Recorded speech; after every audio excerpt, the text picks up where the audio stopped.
You know, just before I came, I remember speaking to Gregory from Europe.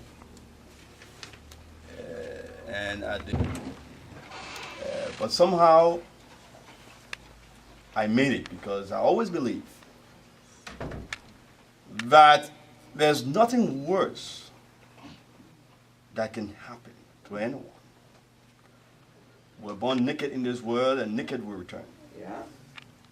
So the desire and the demand for materialism has not caught my sight yet, at least.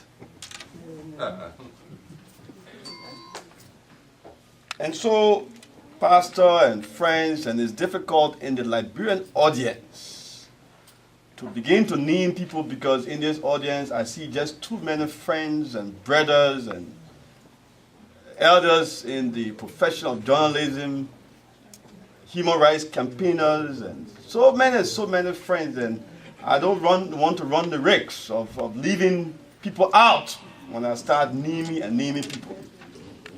But I'm blessed, honored, and privileged to be in your midst.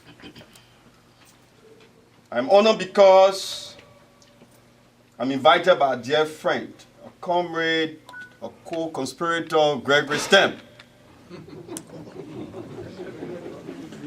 And for me, it is a privilege, it is an honor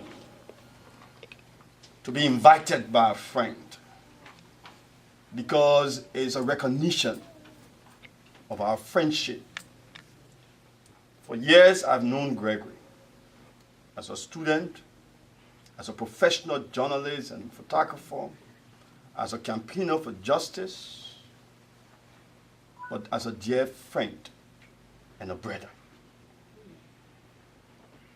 Last night, I was talking to some friends from Liberia, and I quoted the philosopher Robert Frost.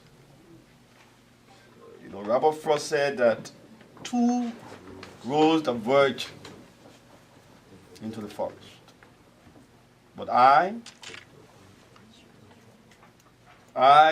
traveled on the one less traveled by many, but it made all the difference.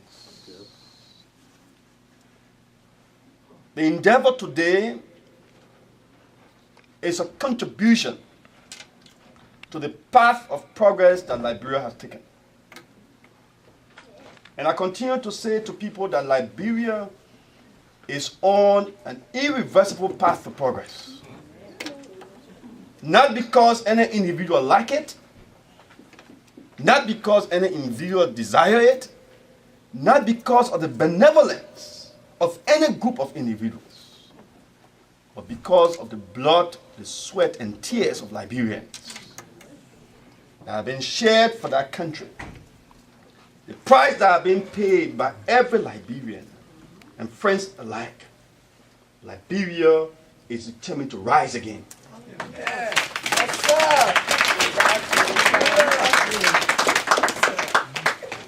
We have decided to enter a sacred covenant to study war no more. Yeah. To invest in peace. To contribute and sustain the elements of development and justice. That is what we have decided to do. And so, as I come to launch this endeavor, I want us to reflect on two key issues. One, the use of our talents. The use of our talents. And two, what do the soul in those photos represent? What do they say to us?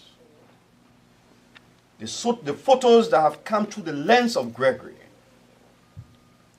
What do the soul? I didn't say the images. I say the soul of those photos. What do they say to us? Those two things. The use of talents.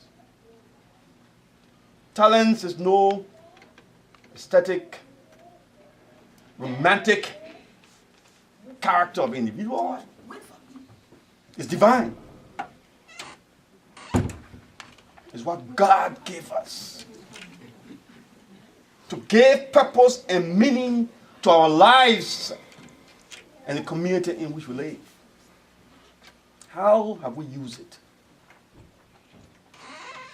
Launching this book reflects how others use it to pillage, to rape, and to destroy.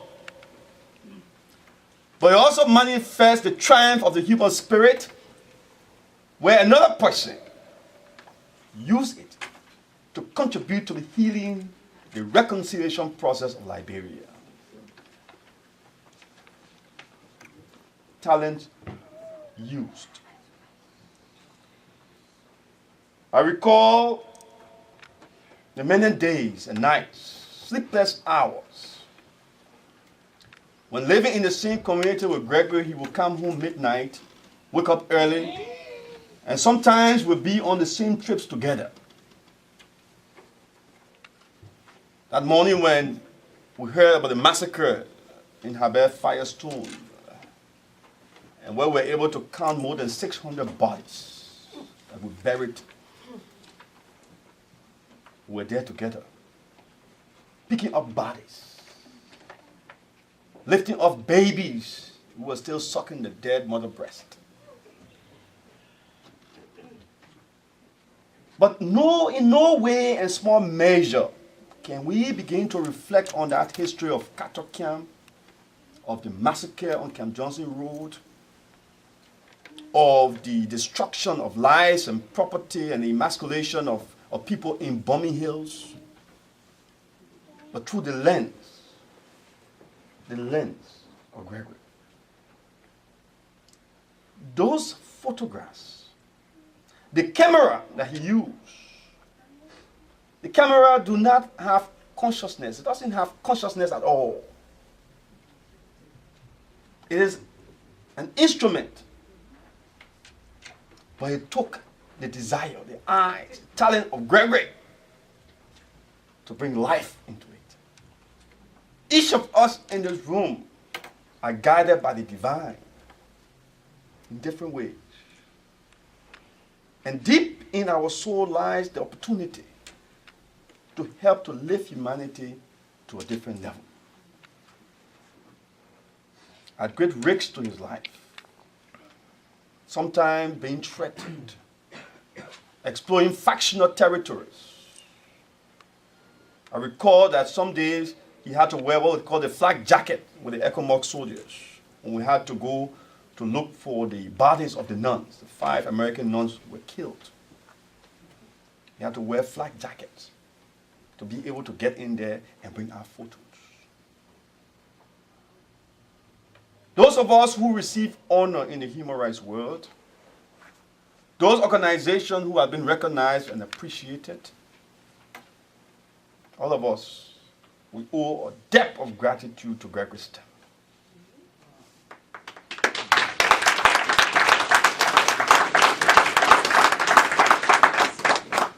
Liberians, let me say to you that when no one could speak, when no one could understand and appreciate the level of barbarity in Liberia,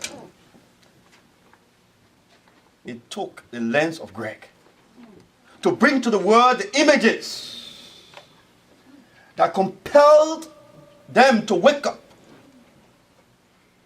and come to help our nation.